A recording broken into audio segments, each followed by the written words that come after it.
He's now back on Earth after spending nearly 18 days in space. Becoming the first Indian on board the International Space Station, Shubhanshu Shukla has made India very, very proud as he and his Axiom 4 mission crew members completed their successful mission after a picture-perfect splashdown off the coast of California at around 3 p.m. Indian Standard Time that yesterday afternoon we all witnessed.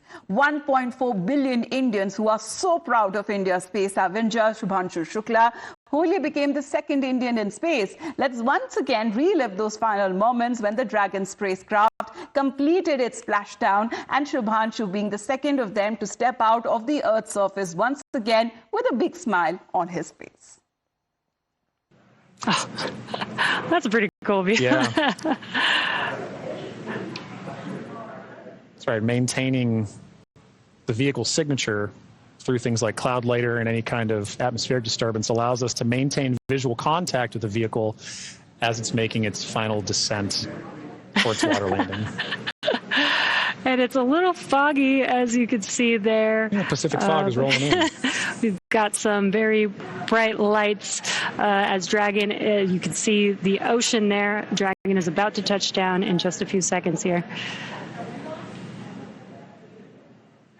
And working their way towards the vehicle are the SpaceX and Axiom support teams that will be present for the next phase of our splashdown coverage today.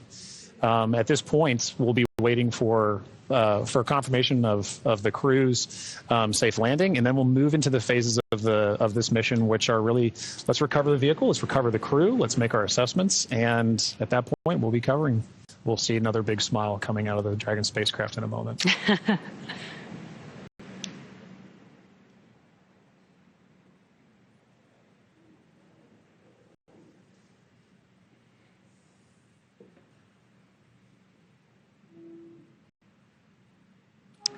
And we've got our pilot, Shubhanshu Shukla, as our second crew member exiting the spacecraft. And some big smiles, as you said. Well, with the usual smile on his face, he came out there. Let's get it a word because I'm currently being joined by Hakeem Ulusi, who is an American astrophysicist and cosmologist as well. Thank you very much, Hakeem, for taking out your time for joining us here on Times Now. First question, the Axiom 4 mission concluded with a splashdown on the 15th of July. Of course, we all saw those pictures. But how significant and imperative was this mission for international collaboration in space? Yeah, the AX-4 mission was extremely important for international cooperation and access to space because for the first time, what we have here are two private companies. You have SpaceX that's delivering a launch vehicle, and you have Axiom, the company that is planning to build their own space stations. And so we have three countries, India, Poland, Hungary, who haven't had their own people in space in 40 years. And now here they are, they're in space. And this is all made possible by a completely new model that does not include NASA or the Russian space program. So, Hakim, when we speak of the Axiom 4 mission, the 4 astronauts, when we speak of all of them, they spent approximately 433 hours or 18 days and covered 288 orbits around the Earth. Their time in space began on the 26th of June after docking with the ISS. But what are the key physical and psychological changes that the astronauts faced during such stays in space? As far as extended stays in space go, this particular project, the astronauts were in space for 18 days. Now, typically, when people go to the space station, it's a 6-month tour, and people have stayed for even much longer. So there are physical and psychological impacts to being in space for long duration. We know that when you're no longer, once you are weightless, your fluids are going to move upwards because typically your body is designed to fight against gravity. So head swell, heart changes occur, people drop bone density. The inner ear, which determines your balance, has to reset when there's no longer gravity. So on a short stay, like 18 days, the effects aren't going to be as strong. But for people that are in space for months or greater than a year, then there are very significant impacts on their physiology and their psychology.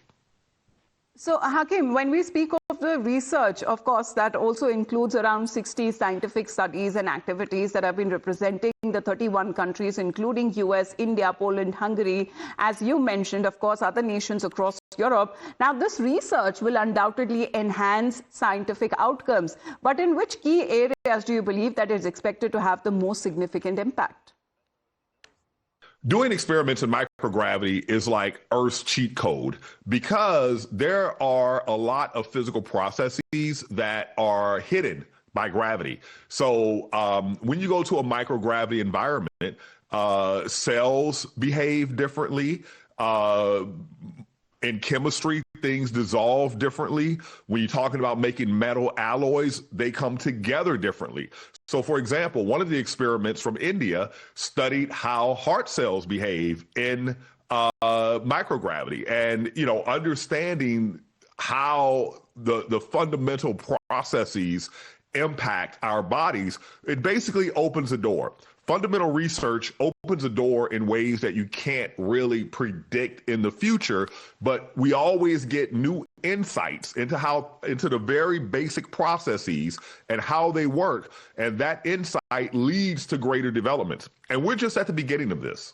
So, Hakim, following the splashdown, Subhanshu Shukla and other astronauts are set to undergo week or 10 days of medical observation, covering cardiovascular health, bone density, psychological evaluations as well. How crucial is this rehabilitation period?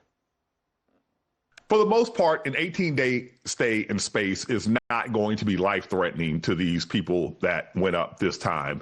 I've talked to several astronauts about what happens to them, what they feel, and there are some changes that are somewhat permanent, and most changes reverse over time. So, astronauts tell me things like what you wouldn't expect. You get back to Earth, and the slightest movement of your head now will send you into a tizzy, like you've been on a merry-go-round, because your ears, your cochlea inside your ear, once it recalibrates to microgravity, right, it becomes more sensitive than when you're in gravity. And so you return to gravity, and suddenly now you have this sensitivity to motions. Another thing that happens is that muscles could atrophy for longer duration stays in space, but now they have exercise routines that they do that prevent that from happening. So the short answer is we don't expect any detrimental or permanent health effects for these 4 people that went into space. Over longer durations, there are health effects, but these have been studied, and so the experts have the processes like this long-term monitoring to make sure that the astronauts are impacted the least amount as possible. So, Hakim, when we speak of India's Gaganyaan mission as well, which is on the horizon, how does the success of Shubhanshu Shukla's flight aboard Axiom 4 prepare ISRO and similar agencies for their own crewed missions? Yes, every time we send humans to space, it is an experiment. This is not something that is as routine yet as we would like it to do, as we would like it to be. And India has already shown great success in doing space exploration, going to Mars, going to the moon. And, now this next step is crewed missions, sending humans to space. And across the Earth, nations aspire to have permanent bases in orbit around the Earth, in orbit around the moon, and on the moon. So this right now is a demonstration that private companies can do this. So India was able to take a ride on SpaceX, a private company's craft, go up to the space station, but Axiom 4 hopes to have their own space station in the future. So everything we're doing now is building an infrastructure and demonstrating capabilities.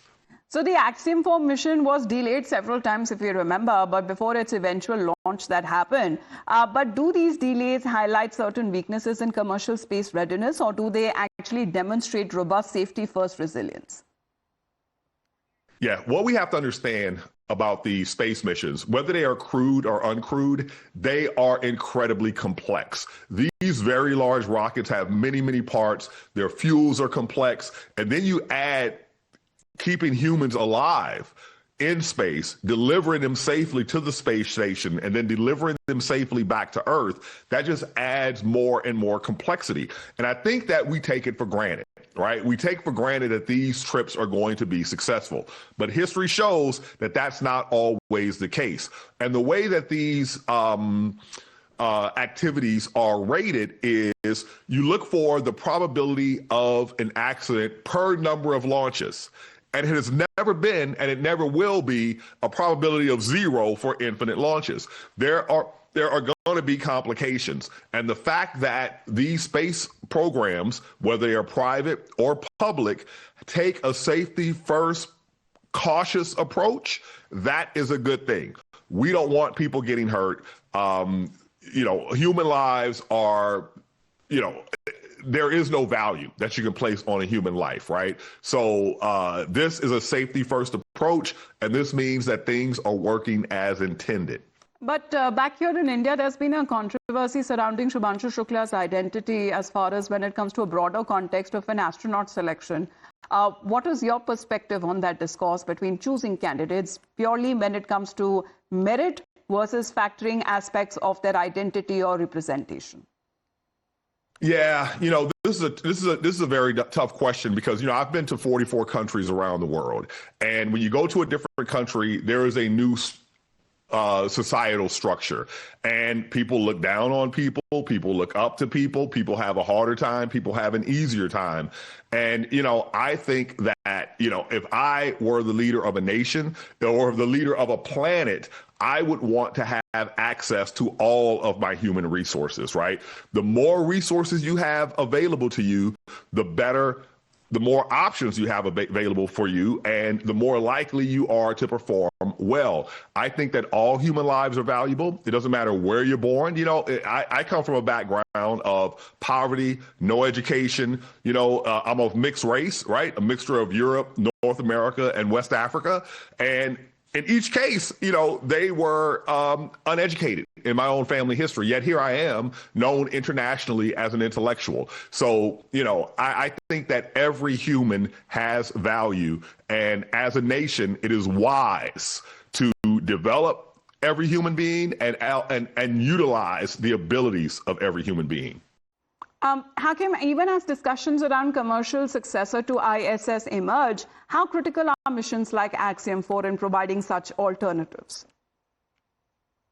Yeah, Axiom 4's mission and it's supporting industry and supporting exploration and basic science are critical to the future. We are innovating rapidly here on Earth. This has been going on for a while, and when it comes to technologies, it's going even faster now. Our discoveries in fundamental science may be slowing down, but it's important to understand that the technologies that we're developing today come from the basic research of a century ago and decades ago. So, it takes time for the technologies to pay off. So what Axiom is doing is the very beginning. We're going to look up in the future, and there's going to be multiple companies like SpaceX. There will be multiple companies like Axiom. There will be even new types of companies that we can't even comprehend today. Just like the internet brought about the cell phone, the computer brought about AI, you can't predict these things today. But what you know is that if you invest today, you will be the leader of tomorrow, and that will fuel your economy and will also fuel your defense. But as a follow-up question to the previous one, to ensure that there is quality of such missions is not compromised, Hakim, should identity representation take a backseat and selection be purely based on merit and qualifications? Yeah. When you look at these debates about identity versus merit, it's very difficult, right? It is not as simple as you may think. For example, as an educator, I have to ask myself, how do I grade my students? Do I grade them on the score they achieve on the tests? Do I grade them on their effort, right, that they put in?